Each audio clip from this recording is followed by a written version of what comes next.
नमस्कार दोस्तों, आप सभी का आपके अपने YouTube चैनल प्रीत क्लासेस में बहुत बहुत स्वागत है। आज के इस वीडियो में हम राजभाषा के टॉप 100 वन लाइनर क्वेश्चन करने वाले हैं जो हर रेलवे डिपार्टमेंट ले एग्ज़ाम में पूछे जाते हैं।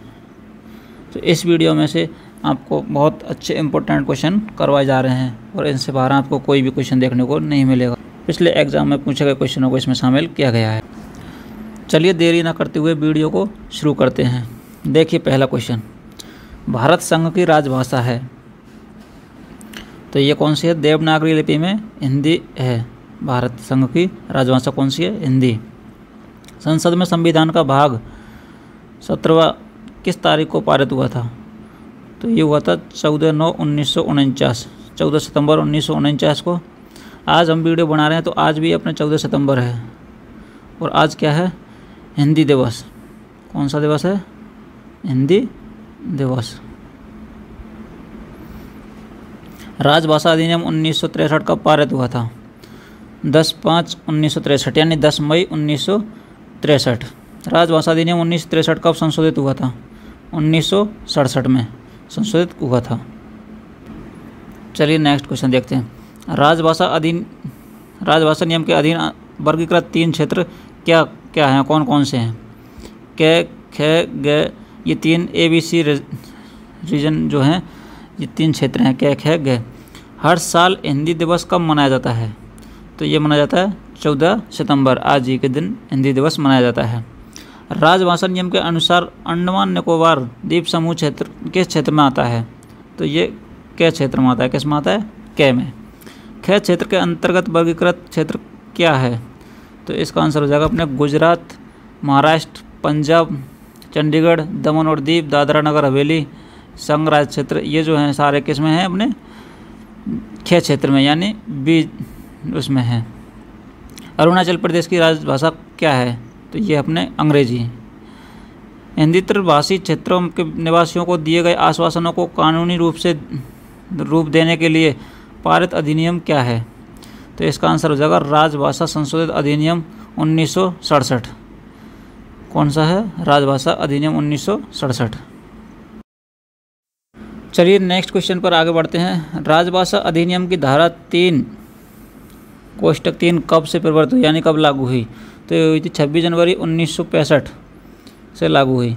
राजभाषा अधिनियम 1963 की धारा 4 किससे संबंधित है? तो ये संबंधित है अपने संसदीय राजभाषा समिति के गठन से संबंधित है। नेक्स्ट क्वेश्चन, राजभाषा नीति के जानकारी के देने के वाले अनुच्छेद 343 से 351 संविधान के किस भाग में है? तो ये 17वें भाग में है। अनुच्छेद 343 से 351 से, तो ये है अपने 17वें भाग में है। नेक्स्ट क्वेश्चन, राजभाषा अधिनियम 1963 की धारा 7 का संबंध किससे है? तो उच्च न्यायालयों के निर्णयों में हिंदी या अन्य राजभाषा के वैकल्पिक प्रयोग से संबंधित है। राजभाषा अधिनियम 1963 की धारा 7 का संबंध।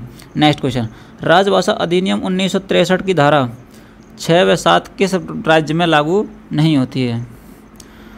तो इसका आंसर हो जाएगा जम्मू कश्मीर। कहाँ नहीं लागू होती? जम्मू कश्मीर में। किन किन राज्यों में उर्दू को राजभाषा के रूप में घोषित किया गया है? आंध्र प्रदेश और बिहार, इन दोनों राज्यों में इसको उर्दू को राजभाषा के रूप में घोषित किया गया है। नेक्स्ट क्वेश्चन, फिलहाल संविधान की 8वीं अनुसूची में कितनी भाषाएं हैं? तो 22 भाषाएं। मूल संविधान में कितनी भाषाएं थी? मूल संविधान की अगर बात की जाए तो वहाँ पर इसमें 14 भाषाएं थी और वर्तमान में कितनी हैं? 22 भाषाएं। 8वीं अनुसूची में सम्मिलित भाषाओं के नाम देखिए, देख लेते हैं अपन 22 भाषाओं के। असमिया, बांग्ला, गुजराती, हिंदी, कन्नड़, कश्मीरी, कोंकणी, मलयालम, मणिपुरी, मराठी, नेपाली, उड़िया, पंजाबी, संस्कृत, सिंधी, तमिल, तेलुगु, उर्दू, बोडो, संथाली, मैथिली और डोगरी। ये जो 22 भाषा वर्तमान में संविधान के अनुसूची 8 में शामिल है। नेक्स्ट क्वेश्चन, किसी कार्यालय को अधिसूचित करने से संबंधित प्रावधान कहाँ उपलब्ध हैं? राजभाषा नियम 1976 के उपनियम 10 कोष्टक 4 से संबंधित है। नेक्स्ट, संविधान के भाग 5 में राजभाषा नीति संबंधित उपबंध किस अनुच्छेद में है? तो इसका आंसर हो जाएगा अनुच्छेद 120 आर्टिकल 120 में। संविधान की 8वीं अनुसूची संबंधित प्रावधान उपलब्ध अनुच्छेद का नाम बताइए। तो अनुच्छेद 344 फर्स्ट और 351 आर्टिकल 344 जिसमें 351 में। राजभाषा अधिनियम 1963 क्यों पारित किया गया था? तो 1965 के बाद भी हिंदी के साथ अंग्रेजी का प्रयोग जारी रखने के प्रावधान के लिए इसको पारित किया गया। राजभाषा नियम कब पारित हुआ? 1976 में। राजभाषा नियम 1976 पर। संविधान के भाग 17 में कितने अनुच्छेद हैं? तो इसमें अपने 9 अनुच्छेद हैं। कितने हैं? 9। 343 से 351 तक। नेक्स्ट, अनुच्छेद 344 के अनुसरण में राजभाषा आयोग की नियुक्ति कब हुई? वर्ष 1955 में। कब हुई थी राजभाषा आयोग की नियुक्ति? 1955 में। राजभाषा आयोग के प्रथम अध्यक्ष कौन थे? बीजी खेर। नेक्स्ट, राजभाषा आयोग की सिफारिशों पर विचार करने के लिए गठित समिति के प्रथम अध्यक्ष कौन थे? जीबी पंत। नेक्स्ट, संविधान के अनुसार संवैधानिक नियमों और विनियमों और आदेशों का अनुवाद कौन करता है? तो इसका आंसर हो जाएगा विधि मंत्रालय, लॉ मिनिस्ट्री जो है ये इसका अनुवाद करता है। नेक्स्ट क्वेश्चन, 1965 तक संघ के सरकारी प्रायोजनों के लिए कौन सी भाषा मुख्य राजभाषा थी तथा कौन सी भाषा सहायक भाषा थी? तो इसका आंसर हो जाएगा अंग्रेजी जो थी वो मुख्य राजभाषा थी और हिंदी सहायक राजभाषा थी। भाग 6 में कौन सा अनुच्छेद है? तो इसका है आर्टिकल 210। नेक्स्ट, वर्ष 1973 में गठित पहली रेलवे हिंदी सलाहकार समिति की अध्यक्षता किसने की थी? तो इसका आंसर हो जाएगा श्री ललित नारायण मिश्र ने। नेक्स्ट क्वेश्चन, वर्ष 1976 में गठित संसदीय राजभाषा समिति के अध्यक्ष कौन थे? तत्कालीन गृह मंत्री ओम मेहता इसके अध्यक्ष थे। नेक्स्ट क्वेश्चन, संसदीय राजभाषा समिति की कौन सी समिति प्रतिवेदन का मसौदा तैयार करती है? तो इसका आंसर हो जाएगा संसदीय राजभाषा समिति की आलेख एवं साक्ष्य उप समिति इसका मसौदा तैयार करती है। नेक्स्ट क्वेश्चन देखिए, राष्ट्रपति के 1952 के आदेश के अनुपालन के लिए रेलवे बोर्ड में किस वर्ष हिंदी सहायक के एक पद का सृजन हुआ था? यानी हिंदी सहायक का जो पद है उसका निर्माण कब हुआ था? तो ये किया गया था वर्ष 1952 में रेलवे बोर्ड की सामान्य शाखा में। नेक्स्ट, रेलवे बजट का हिंदी अनुवाद सबसे पहले कब तैयार हुआ था? उस समय रेलवे मंत्री कौन थे? तो इसका आंसर हो जाएगा वर्ष 1956 में हुआ था। स्वर्गीय लाल बहादुर शास्त्री जी रेलवे मंत्री थे। नेक्स्ट, रेलवे बोर्ड में हिंदी अनुभाग का गठन कब हुआ? संसद हिंदी अनुभाग का गठन कब हुआ था? तो इसका हुआ था वर्ष 1960 में। नेक्स्ट, कैच क्षेत्र के अंतर्गत आने वाले राज्य कौन कौन से हैं? तो इसका आंसर हो जाएगा बिहार, झारखंड, दिल्ली, हरियाणा, हिमाचल प्रदेश, मध्य प्रदेश, छत्तीसगढ़, राजस्थान, उत्तर प्रदेश, उत्तरांचल, अंडमान निकोबार द्वीप समूह है। तो ये आपको याद रखने हैं कि जैसे आप किसी भी जोन से अगर एग्ज़ाम है, आपका जोन किस एरिया में पड़ता है उसका भी आपको ध्यान रखना है। जैसे कोटा है तो कोटा कहाँ है? राजस्थान में। अपने डिवीज़न जो है कोटा डिवीज़न कहाँ पर है? राजस्थान में। तो राजस्थान किस में पड़ता है? कैच क्षेत्र में पड़ता है। इस तरीक़ा से ये आपको ज़रूर ध्यान रखना है। गैच क्षेत्र के अंतर्गत आने वाले राज्य कौन कौन से हैं? तो कै और खे क्षेत्र में निर्दिष्ट राज्यों और संघ क्षेत्रों से भिन्न राज्य संघ राज्य क्षेत्र अभिप्रेरित हैं। इनके अलावा जो हैं वो कौन कौन से देख लीजिए। गै में तमिलनाडु, केरल, कर्नाटक, आंध्र प्रदेश, उड़ीसा, पश्चिम बंगाल, गोवा, जम्मू कश्मीर, असम, नागालैंड, मेघालय, अरुणाचल प्रदेश, सिक्किम, त्रिपुरा, मिजोरम, मणिपुर, पांडिचेरी। नेक्स्ट क्वेश्चन देखिए, रेल मंत्रालय का निरीक्षण संसदीय राजभाषा समिति की कौन सी उप समिति करती है? तो इसकी दूसरी उप समिति जो है वो इसका निरीक्षण करती है। नेक्स्ट, हिंदी में कार्यालयीन काम करने के व्यक्तिगत प्रयासों को प्रोत्साहित करने हेतु रेलवे बोर्ड द्वारा लागू की गई योजना क्या है? कौन सी है? तो ये जो योजना है वो है राजभाषा व्यक्तिगत नगद पुरस्कार योजना। राजभाषा व्यक्तिगत नगद पुरस्कार योजना। इसमें क्या होता है कि मतलब व्यक्तिगत जो पर्सनली इंडिविजुअली रूप से प्रयास करते हैं हिंदी भाषा में ऑफिशियल कार्य करने के लिए, तो उनके लिए रेलवे बोर्ड द्वारा योजना लागू की गई है, जिनको राजभाषा व्यक्तिगत नगद पुरस्कार योजना के तहत उनको पुरस्कार दिया जाता है। नेक्स्ट क्वेश्चन देखिए, प्रबोध प्रवीण प्राज्ञ परीक्षाएं पास करने पर मिलने वाली पुरस्कार राशि के बारे में जान लेते हैं।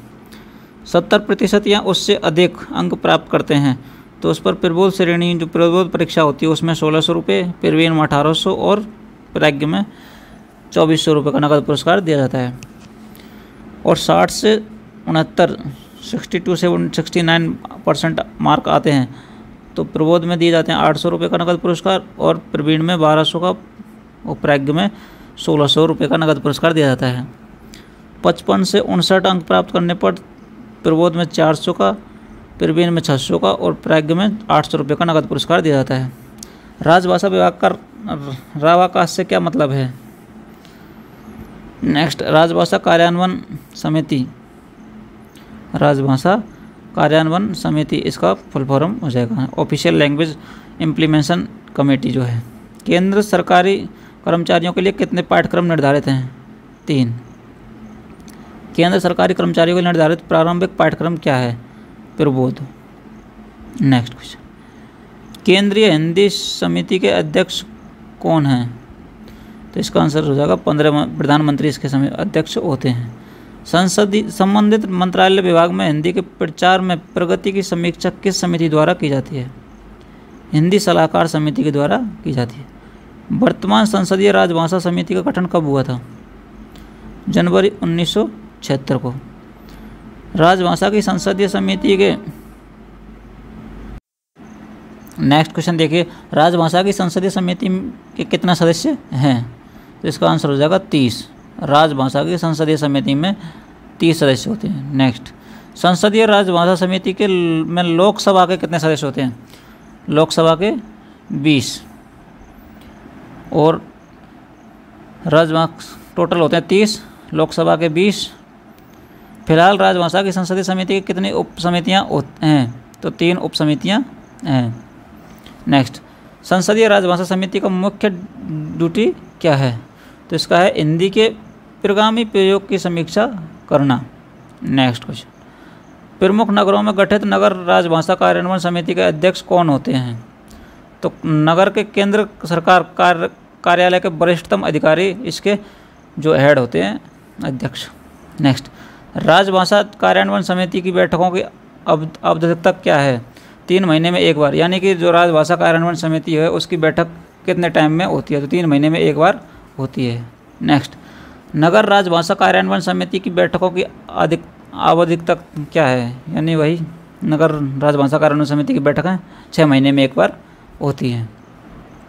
नेक्स्ट, राजभाषा पर वार्षिक कार्यक्रम कौन तैयार करता है? तो यह गृह मंत्रालय, होम मिनिस्ट्री जो है, मिनिस्ट्री ऑफ होम अफेयर्स, ये इसका कार्यक्रम तैयार करता है। नेक्स्ट, केंद्र सरकार के कर्मचारियों के लिए निर्धारित हिंदी पाठ्यक्रम क्या क्या हैं? प्रबोध, प्रवीण, प्राज्ञ, ये 3 पाठ्यक्रम हैं। नेक्स्ट, केंद्र सरकार के लिपिकीय कर्मचारियों के लिए निर्धारित अंतिम पाठ्यक्रम क्या है? प्राज्ञ। प्रबोध पहले कौन सा है? प्रबोध, उसके बाद में प्रवीण और प्राज्ञ। नेक्स्ट, हिंदी पाठ्यक्रमों में प्रशिक्षित होने के लिए केंद्र सरकारी कर्मचारियों को कौन सी प्रशिक्षण सुविधाएं उपलब्ध हैं? नियमित, गहन, पत्राचार और प्राइवेट, ये 4 प्रकार की प्रशिक्षण सुविधाएं उपलब्ध हैं। नेक्स्ट, साल में कितनी बार नियमित पाठ्यक्रम की हिंदी परीक्षाएं चलाई जाती हैं? 2 बार। नियमित हिंदी परीक्षाएं कौन से महीनों में चलाई जाती हैं? मई एवं नवंबर में। हिंदी पाठ्यक्रमों में प्रशिक्षित होने के लिए कौन योग्य होंगे? केंद्र सरकार के श्रेणी 3 कर्मचारी और इससे ऊपर के अधिकारी। कोटि के में वर्गीकृत कर्मचारी कौन है? जिनकी मातृभाषा हिंदी या हिंदुस्तानी या उसकी बोली है, वो सब क में आते हैं। कोटि ख में वर्गीकृत कर्मचारी कौन है? जिनकी मातृभाषा उर्दू, पंजाबी, कश्मीरी, पुश्तो, सिंधी सहभाषा है। तो ये भी आपको ध्यान रखना कि जैसे अपने कोटा डिवीज़न जो है उसकी यहाँ की मातृभाषा अपने हिंदी है, तो ये अपने कोटि के में आ जाएगा। कोटि गे में वर्गीकृत कर्मचारी कौन है? जिनकी मातृभाषा मराठी, गुजराती, बंगाली, उड़िया, असमी है। कोटि घे में वर्गीकृत कर्मचारी कौन है? जो दक्षिण भारत की भाषा या अंग्रेजी बोलते हैं वो कोटि घे में आते हैं। कोटि घे के कर्मचारियों को किस पाठ्यक्रम से प्रशिक्षित होना अपेक्षित है? तो इसका आंसर हो जाएगा प्रवीण। नेक्स्ट, कोटि घे के कर्मचारियों को किस पाठ्यक्रम से प्रशिक्षित होना अपेक्षित है? घे के हैं प्रबोध। प्राज्ञ पास करने के पर मिलने वाला एक मुफ्त पुरस्कार क्या है? 2400 रुपये। रेलवे बोर्ड की राजभाषा व्यक्तिगत नकद पुरस्कार के अधीन दक्षिण रेलवे से हर साल कितने कर्मचारी अधिकारी पुरस्कृत होते हैं? तो 8। कितने होते हैं? 8 कर्मचारी होते हैं। सामूहिक नकद पुरस्कार योजना के अधीन दिए जाने वाले प्रथम पुरस्कार की रकम क्या है? 1500 रुपये। नेक्स्ट, सामूहिक नकद पुरस्कार योजना के अधीन दिए जाने वाले द्वितीय पुरस्कार की रकम 1200 रुपये। सामूहिक नकद पुरस्कार योजना के अधीन दिए जाने वाले तृतीय पुरस्कार की रकम 800 रुपये। तो सामूहिक नकद योजना जो पुरस्कार योजना है इसके अंतर्गत 3 पुरस्कार दिए जाते हैं, फर्स्ट, सेकंड, थर्ड। तो फर्स्ट को दिया जाता है 1500 रुपये, सेकंड को दिया जाता है 1200 रुपये और थर्ड को दिया जाता है 800 रुपये। साल में 10,000 शब्द से ज़्यादा लिखने के लिए कितने प्रथम पुरस्कार दिए जाते हैं? 2। साल में 10,000 शब्द से ज़्यादा लिखने के लिए कितने द्वितीय पुरस्कार दिए जाते हैं? 3। और साल में 10,000 शब्द से ज़्यादा लिखने के लिए कितने तृतीय पुरस्कार दिए जाते हैं? तो तृतीय पुरस्कार 5 होते हैं, फर्स्ट पुरस्कार 2 होते हैं और सेकंड पुरस्कार 3 होते हैं। नाम पदनाम साइन बोर्ड को किस क्रम में प्रदर्शित किया जाना है? नाम पदनाम प्रादेशिक भाषा हिंदी, अंग्रेजी, इस क्रम में आपको करना है। सबसे पहले प्रादेशिक भाषा में, उसके बाद हिंदी में और उसके बाद अंग्रेजी में। आम जनता द्वारा प्रयोग किए जाने वाले फार्मों को किस क्रम में तैयार किया जाना है? त्रिभाषा में, प्रादेशिक भाषा हिंदी और वह अंग्रेजी भाषा में तैयार किया जाना चाहिए। रबड़ मोहरों को किस प्रकार तैयार किया जाता है? हिंदी व अंग्रेजी द्विभाषी रूप में तैयार किया जाना चाहिए। एक लाइन हिंदी में और एक लाइन अंग्रेजी में लिखा जाना चाहिए, कोई भी जो अगर रबड़ की मोहरें बनती हैं तो उस तरीक़ा से। प्रबोध व प्रवीण परीक्षाएं निजी तौर पर उत्तीर्ण करने पर मिलने वाली एक मुफ्त पुरस्कार राशि क्या है? प्रबोध के लिए तो है 1600, प्रवीण के लिए है 1500 रुपये। नेक्स्ट क्वेश्चन, हिंदी टंकन परीक्षा निजी तौर से उत्तीर्ण करने पर मिलने वाली एक मुफ्त पुरस्कार राशि क्या है? 1600 रुपये है। अष्टम अनुसूची में शामिल विदेशी भाषा क्या है? नेपाली। मंडल रेल कार्यालय की राजभाषा कार्यान्वयन समिति के अध्यक्ष कौन है? मंडल रेल प्रबंधक। डिविजनल रेलवे मैनेजर जो है DRM, ये इसके राजभाषा कार्यान्वयन समिति के अध्यक्ष होते हैं डिवीजन लेवल पर। नेक्स्ट, केंद्र सरकार के कर्मचारियों के लिए कौन सा मंत्रालय या कार्यालय हिंदी परीक्षाएं चलाता है? तो गृह मंत्रालय जो है उसके अधीन हिंदी शिक्षण योजना के अंतर्गत चलती हैं। एक मुफ्त पुरस्कार योजना के लिए कौन अहर्य होंगे, यानी कौन पात्र होंगे? ऐसे कर्मचारी जो हिंदी परीक्षा प्राइवेट तौर पर पास करते हैं। नगर राजभाषा कार्यान्वयन समिति चेन्नई के अध्यक्ष कौन हैं? तो ये महाप्रबंधक दक्षिण रेलवे। नेक्स्ट क्वेश्चन, स्टेशन उद्घोषणा को किस भाषा में क्रम में करना है? त्रिभाषा, प्रादेशिक यानी उस प्रदेश की जो भाषा है लोकल, उसके बाद हिंदी और अंग्रेजी। रूफ बोर्ड किस अनुपात में प्रदर्शित करना है? समानुपात में, त्रिभाषिक, प्रादेशिक, हिंदी और अंग्रेजी भाषा में तैयार करना है। अगर आप इसकी राजभाषा का PDF प्राप्त करना चाहते हैं तो आपको लिंक मिल जाएगा ग्रुप में टेलीग्राम का, जहाँ पर आपको फ्री उपलब्ध करवाई जाएगी। और अगर आप TMC टेक्नीशियन 3rd LDC जो रेलवे का एग्ज़ाम उसके लिए तैयारी कर रहे हैं तो उसका एक स्पेशल PDF आपके लिए संपूर्ण नोट्स तैयार किए गए हैं। 1-लाइनर क्वेश्चन है, MCQ क्वेश्चन है, वो भी आपको प्रोवाइड करवाए जाएंगे। तो आप उसको, तो क्या है कि थोड़ा सा पेड चार्ज रखा गया है, वहाँ से आप पे कर सकते हैं और इसको बाय कर सकते हैं। अगर आपको करना है तो आप सैंपल भी देख सकते हो, उसका भी लिंक आपको डिस्क्रिप्शन में मिल जाएगा। उसके साथ में आपको राजभाषा के भी PDF बिल्कुल फ्री उपलब्ध करवाए जाएंगे। नेक्स्ट क्वेश्चन देखिए, गाड़ियों के पैनल बोर्ड को किस प्रकार प्रदर्शित किया जाता है? त्रिभाषा में, प्रादेशिक हिंदी और अंग्रेजी में। व्यक्तिगत वेतन के लिए कौन अर्ह यानी पात्र होंगे? तो केंद्र सरकार की हिंदी शिक्षण योजना के अंतर्गत आयोजित प्राज्ञ परीक्षा या उस पर सरकार द्वारा किसी प्रविष्ट पूर्वक के पदों के संबंध में उस योजना के अंतर्गत कोई निर्धारित परीक्षा में 55% अंक लेकर उत्तीर्ण होने पर ये वाले व्यक्तिगत वेतन के लिए अर्ह होंगे यानी पात्र होंगे। नेक्स्ट, राजभाषा कार्यान्वयन समिति लिपिकों को दिए जाने वाले मानदेय की राशि क्या है? तो 300 रुपये। हिंदी वार्तालाप पाठ्यक्रम में प्रशिक्षण पाने के लिए कौन योग्य है? चालू लाइन के सभी कर्मचारी जो आम जनता से सीधे संपर्क रखते हैं, वर्ग 4 के कर्मचारी सहित। नेक्स्ट क्वेश्चन, व्यक्तिगत नकद पुरस्कार योजना की पुरस्कार राशि क्या है? 1500 रुपये। हिंदी वार्तालाप पाठ्यक्रम की अवधि क्या है? 30 घंटे। नेक्स्ट, कार्यशाला में प्रशिक्षित होने के लिए कौन योग्य हैं? सभी श्रेणी थर्ड के कर्मचारी और राजपत्रित अधिकारी जिन्हें हिंदी में कार्य साधक ज्ञान या प्रवीणता है। नेक्स्ट, 95% या उससे अधिक परंतु 97% से कम पाकर हिंदी टंकन पास करने पर मिलने वाली नगद पुरस्कार क्या है? 1600 रुपये। नेक्स्ट, हिंदी प्रोत्साहन भत्ते के पात्र बनने के लिए टंकन या आशुलिपिक को कितना टंकन कार्य करना चाहिए? तो हिंदी में प्रतिदिन 5 नोट या तिमाही में 300 नोट। नेक्स्ट, 90% या उससे अधिक अंक और 95% से कम अंक सहित हिंदी टंकन पास करने वाले नगद पुरस्कार क्या है? 800 रुपये। नेक्स्ट, हिंदी आशुलिपि में 95% या उससे ज़्यादा अंक प्राप्त करने पर क्या नगद पुरस्कार दिया जाता है? तो यह है 2400 रुपये। अंशकाल एक हिंदी पुस्तकपाल को दिया जाने वाला मानदेय क्या हुआ? 500 रुपये प्रति माह। हिंदी टंकन हिंदी आशुलिपि पास करने पर मिलने वाले एक मुश्त पुरस्कार क्या है? हिंदी टंकन यानी 1600 रुपये और हिंदी आशुलिपि में है 3000 रुपये पुरस्कार दिया जाता है। तो ये थे अपने राजभाषा के 100 क्वेश्चन, वन लाइनर क्वेश्चन हमने जो करवाए आपको। इनमें से आपको रेलवे डिपार्टमेंटली एग्ज़ाम में हर एग्ज़ाम में आपको देखने को मिलेगा। और दोस्तों, अभी तक आपने वीडियो को लाइक नहीं किया तो वीडियो को लाइक कर दीजिए और साथ ही चैनल पर नए हो तो चैनल को भी सब्सक्राइब कर लीजिए और बेल आइकन को प्रेस करके ऑल पर क्लिक कर लीजिए, जिससे आपको हमारे हर नए वीडियो का नोटिफिकेशन प्राप्त हो सके। और आपसे एक छोटी सी गुजारिश है कि आप वीडियो को पूरा देखें और कमेंट ज़रूर करें।